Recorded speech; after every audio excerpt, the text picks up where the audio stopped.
নমস্কার। 200 বছরের পরাধীন ভারতবর্ষের সঙ্গে বর্তমান বছরের সংলাপ। কবিতার নাম 15ই আগস্ট। লেখক সুদর্শন দাস। হে 15ই আগস্টের রক্তিম প্রভাত, তুমি ধন্য। স্বাধীন ভারতের স্বাধীন পতাকা বাতাসে পত পত উড়ে আজ তোমার জন্য। 1947 সালের হে চির সুন্দর নবারুণ, জীবন জুয়ারে এনেছিলে ঢেউ, পরাধীন ভারতের রক্তে মাখি খুন।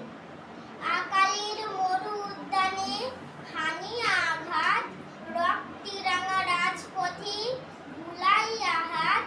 হে রক্তিম প্রভাত, প্রথম লোভিলে তুমি এই দ্রন্ত মুক্তির স্বাদ, কিন্তু তার আগে ওই 200 বছর ধরে কিভাবে কেমন করে লাঞ্ছিত হয়েছিল এ ভারত ভূমি।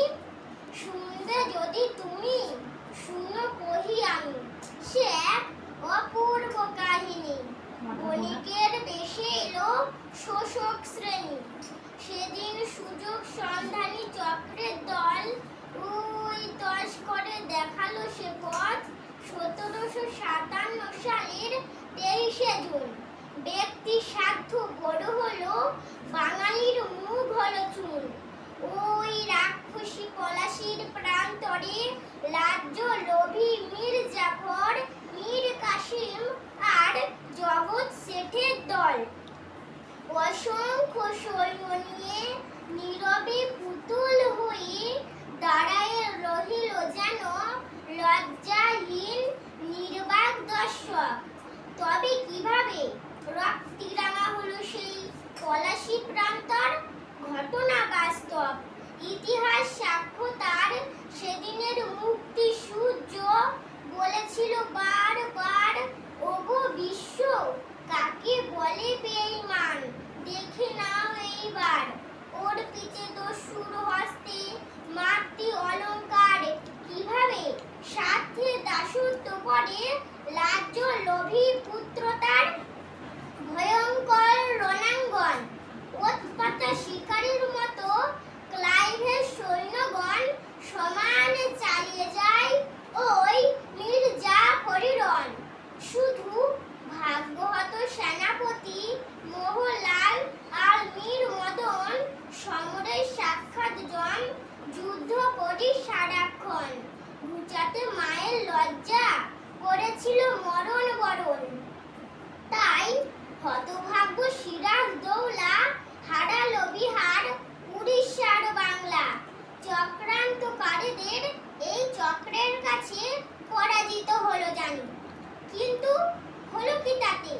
রাজ্যের শাসন ক্ষমতা তো এসেছিল মীর জাফর আর তার জামাতা মীর কাসিমের হাতে। এলে কি হবে?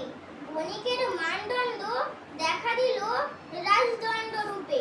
ভারতের মুক্তি সূর্য গ্লাসির রাহুতে। সুকৌশলে চক্রান্তে রুদ্র পদ ধরে শাসকের চাবিকাঠি চলে গেল শোষকের হাতে। তাই দীর্ঘ 200 বছর ধরে ভারতের ইতিহাসে চলল প্রহসন, অসহ্য আস্ফালন, নৃশংস অত্যাচার আর নারী নির্যাতন। মধ্যযুগের বর্বরতাও মুখ ঢাকল লজ্জার অবগুণ্ঠনে। ঘর থেকে বেরিয়ে এলো দামাল ছেলের দল, হাতে নিল মারণাস্ত্র, মুখে শপথ ভয়ঙ্কর। হতভাগী জননীরা কত বিনিদ্র রজনী, চোখে জলে জেগে পিছল করলে ওদের পথ। কাতর কণ্ঠে বললে বারংবার, ওরে সোনা ওরে মানিক ফিরে আয় এবার। সর্বাঙ্গে রুধিরের ধারা, ক্লান্ত চোখ দুটোই মৃত্যুর ফোয়ারা।